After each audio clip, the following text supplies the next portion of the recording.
When he returned from his first mission, his hands were trembling. Hollywood star Jimmy Stewart had come back alive from where the bombs fell, but something inside him had died. And this was only the first mission.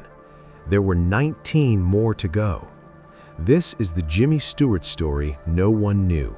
It was early 1941. At a cinema in Los Angeles, the premiere of the Philadelphia story was taking place.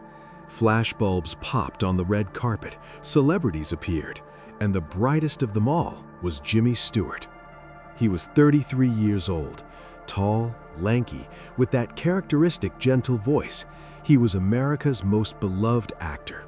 He'd been nominated for an Oscar for his performance in Mr. Smith Goes to Washington. Everyone loved him. Reporters surrounded him. "Jimmy, what's your next film? Jimmy, which producer will you work with?" But Jimmy Stewart's mind was elsewhere. War was raging in Europe. The Nazis had occupied France. The Battle of Britain was ongoing. War news filled the radio every day. When Stewart got home, he turned on the radio. Edward R. Murrow's live broadcast from London. "The bombs are falling, the city is burning, but the British are holding on." Stewart turned off the radio. He looked out the window. Hollywood was glittering with lights, but another world was under the bombs. He called his father. Alexander Stewart ran a small hardware store in a Pennsylvania town, a tough, old-fashioned but honest man. "Dad, I've made a decision." "Tell me, son." "I'm joining the army." Silence on the phone. Then his father's voice came. "If that's what you need to do, do it. But remember, Stewarts always finish their duty." When Jimmy hung up the phone, he wasn't alone, but the decision was made. The next day, he went to the recruitment office. The officer was surprised. "Jimmy Stewart? Is that really you?" "Yes." "Well, why?" Jimmy didn't answer. He just filled out the form. But there was a problem. A few days later, the result came. The letter was brief. "Your application has been rejected. You are below weight requirements." Jimmy was 6'3" tall, but only 138 pounds. The Army standard was at least 143 pounds. His Hollywood friends reassured him, "Look, you tried. Now go back to your films." But Jimmy didn't give up. He ate every day. Cake, hamburgers, milkshakes. He went to the gym, lifted weights. For a month, he stepped on the scale every morning. 141 pounds, 142 pounds, finally 144 pounds. He applied again. This time, he was accepted. In March 1941, Hollywood star Jimmy Stewart joined the Army. The press went wild. Newspaper headline, "From films to the front, Stewart puts on the uniform." But Stewart avoided the press. He didn't want special treatment. "I'm just like the other men," he said. He was sent to training camp. Wake up at 5 a.m., running, drill, discipline, far from Hollywood. But Stewart didn't complain. In 1942, he began pilot training. He loved flying. In the sky, he was free. The controls were in his hands. But flying a warplane was very different from Hollywood stunt work. He trained on the B-24 Liberator bomber. It was a massive aircraft, 4 engines, 10 crew members, carrying tons of bombs. The instructors were harsh. There was no special treatment for Stewart. "Stewart, you didn't execute that maneuver correctly." "Yes, sir. Sorry, sir." Months passed. Training was completed. In the fall of 1943, Captain James Stewart was sent to England. He was assigned to the 445th Bombardment Group, and the real war began. England, Tibbenham Air Base, December 1943. They were awakened at 4 a.m. to a cold, dark, foggy morning. In the briefing room, a map was hanging. Target, Kiel, Germany. Submarine shipyards. The commander spoke. "Gentlemen, this isn't an easy mission. Heavy air defenses. German fighter planes are waiting. Some of you may not return." Stewart looked at his crew. They were young men, 20, 22, 25 years old. He could see the fear in their eyes. But the mission was ordered. At 6 a.m., the planes took off.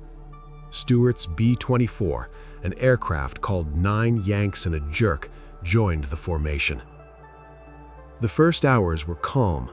Clouds over England, silence over the sea. But when they entered German airspace, everything changed. The first flak burst came, anti-aircraft artillery. Bang, bang, bang. Black smoke exploded around the aircraft. The plane shook. Stewart gripped the controls tightly. "Stay calm, boys. Hold the course." But the flak didn't stop. Fragments hit the aircraft fuselage. An engine was hit. Smoke began pouring out. "Captain, number 3 engine is on fire." Stewart tried to stay calm. "Shut down the engine. We're continuing on the other 3. The target was approaching. The bombardier spoke. "Bomb bay doors opening. Target in sight. Drop the bombs." The bombs fell. As the plane lightened, it jumped upward. "Turn to return course." But the worst was just beginning. German Messerschmitt fighters appeared. They hit the formation. A B-24 to the right was hit in the wing. It caught fire. No one parachuted out. The plane spiraled down. Stewart watched 10 men die before his eyes. His hands trembled on the controls, but he kept the course. "We're heading back. Hold on." The return took 3 hours. 3 engines, damaged aircraft, constant attacks. Finally, the English coast appeared. When the plane landed, the plane was riddled with holes, more than 40 bullet and shrapnel holes. When the crew climbed out, their hands were trembling. So were Stewart's. In the debriefing room, the commander asked, "How did it go?" Stewart stopped. What could he say? That his friends had died? That his hands were shaking? That something inside him had died? "We completed our mission, sir." That night, when he lay down in the barracks, he couldn't sleep. When he closed his eyes, he saw the falling plane, the flames. Even if he didn't hear the screams, he imagined them. And this was only the first mission. There were 19 more to go. Days turned to weeks, weeks to months. Stewart flew on every mission. Bremen, Hamburg, Berlin, Frankfurt. They rained bombs on the heart of Germany. But every mission meant loss. On the second mission, a pilot who was the brother of his close friend Walter Matthau was shot down. On the third mission, Stewart's training buddy Robert Johnson's plane didn't return. On the fourth mission, a flak fragment shattered the cockpit glass. The co-pilot was lightly wounded. After each mission, Stewart wrote reports. Cold, military, emotionless. Target hit, 2 aircraft lost. Crew casualties, 20 men. But in the barracks, at night, the silence said something else. Young pilots looked to Stewart. The Hollywood star was now their commander. He'd been promoted to major. One night, a young pilot approached him. "Major, is it normal to be afraid?" Stewart looked at him. He remembered that his own hands still sometimes trembled. "It's normal," he said, "but we're doing our duty. We fly with duty, not with fear." But the truth was, Stewart was afraid too, on every flight. On one mission, he led the formation, 40 aircraft, all under his command. The responsibility was heavy. The target was Berlin, the heart of Nazi Germany. The air defense was terrible. The sky was filled with flak. Planes shook. Some were hit. Stewart gave orders over the radio. "Hold the formation. Stay on course until we drop our bombs." But staying on course meant being a target. One plane was hit from the right, another from the left. Stewart's plane also took damage, but he continued. "Bombs away, now!" The mission was completed, but that day's loss? 5 planes, 50 men. That night, Stewart didn't enter the mess hall. He sat in his room, took out paper. He began writing letters to the families of the lost. Dear Mrs. Johnson, I regret to inform you that your son died heroically. How many letters did he write? 10, 20, 50? Each one tore a piece from inside him. But Stewart didn't complain. It was his duty. By the summer of 1944, Colonel James Stewart had completed 20 combat missions and commanded hundreds of aircraft. He received medals, Distinguished Flying Cross, Air Medal, Croix de Guerre, but none of them could bring back those he'd lost. Fall of 1945. The war was over. Stewart returned to America. When he set foot in Los Angeles, the press met him. Flashbulbs popped. Reporters asked questions. "Jimmy, how does it feel? Jimmy, what did you see in the war? Jimmy, when's the new film?" Stewart smiled, that gentle, familiar smile. "It's good to be home. I did my duty." But behind his eyes, something was different. An emptiness, a darkness. No one saw it. Hollywood wanted him back. Studios lined up the new Jimmy Stewart film. But Stewart wasn't ready. For the first few months, he lived quietly at home. He visited his father in Pennsylvania. Alexander Stewart looked at his son. He saw that something had changed. "Son, are you okay?" Stewart didn't answer. He looked out the window. "I'm fine, Dad, just tired." But it wasn't tiredness, it was something else. At night, he couldn't sleep. When he closed his eyes, he saw planes, falling, burning, exploding planes. He saw his friends' faces, Johnson, Miller, Anderson. They were all gone. One night, he woke up sweating, screaming.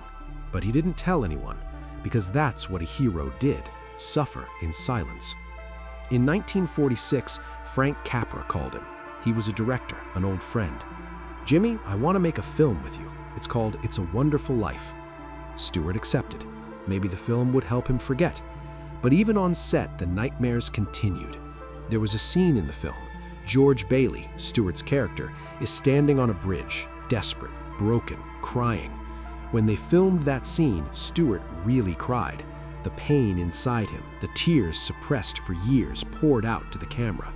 Capra said, "Cut," but Stewart couldn't stop. He kept crying. The set was silent. Everyone was shocked. But no one asked, "Why are you crying, Jimmy?" Because everyone thought it was magnificent acting. But the truth was, Jimmy Stewart was living the pain of a man returning from war. The film was made, released. It wasn't successful. People found it heavy. But years later, it became a classic because the pain in that film was real. Years passed. Stewart continued his career. Westerns, thrillers, dramas, always successful. But the war inside him hadn't ended. Close friends began to notice. Henry Fonda was an old friend. At a dinner one evening, Fonda asked, "Jim, are you really okay?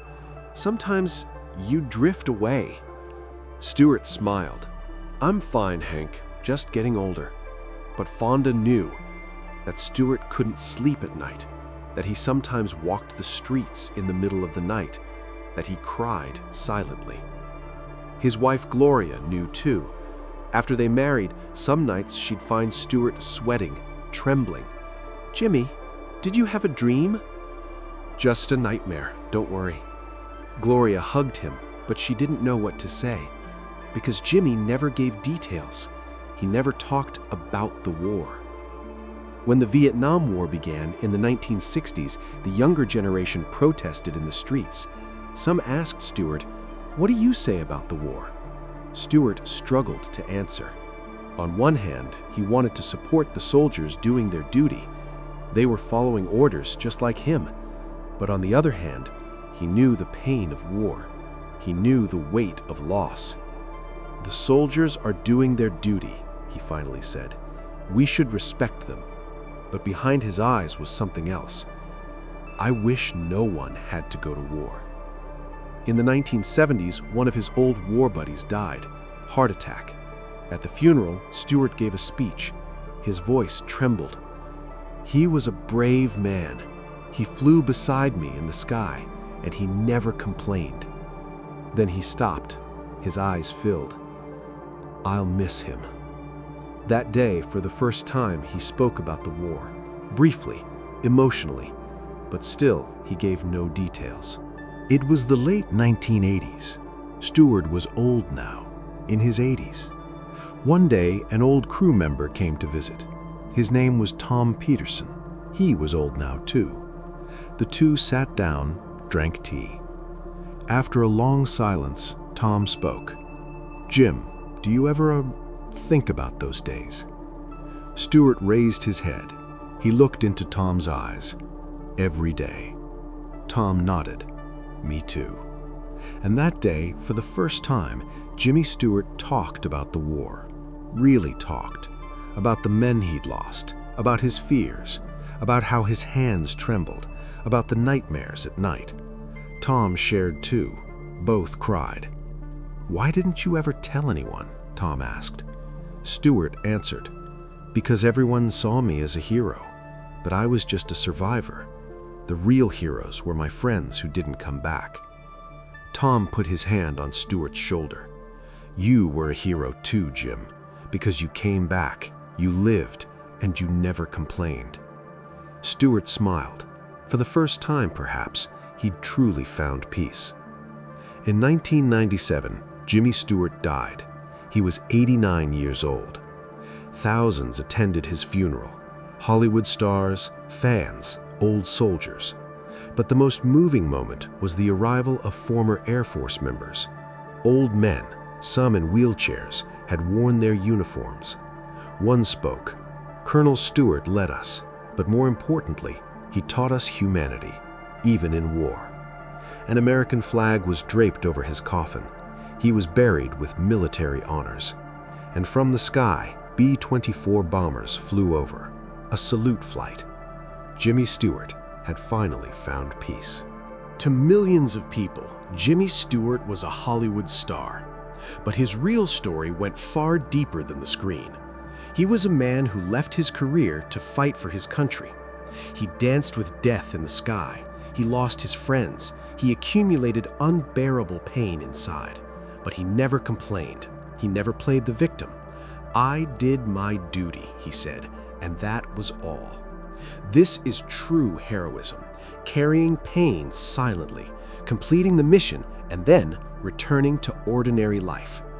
Jimmy Stewart taught us this. Being a hero isn't about wearing medals. Being a hero is doing what's right and then living quietly. If this story moved you, don't forget to subscribe. We keep history's forgotten truths alive together.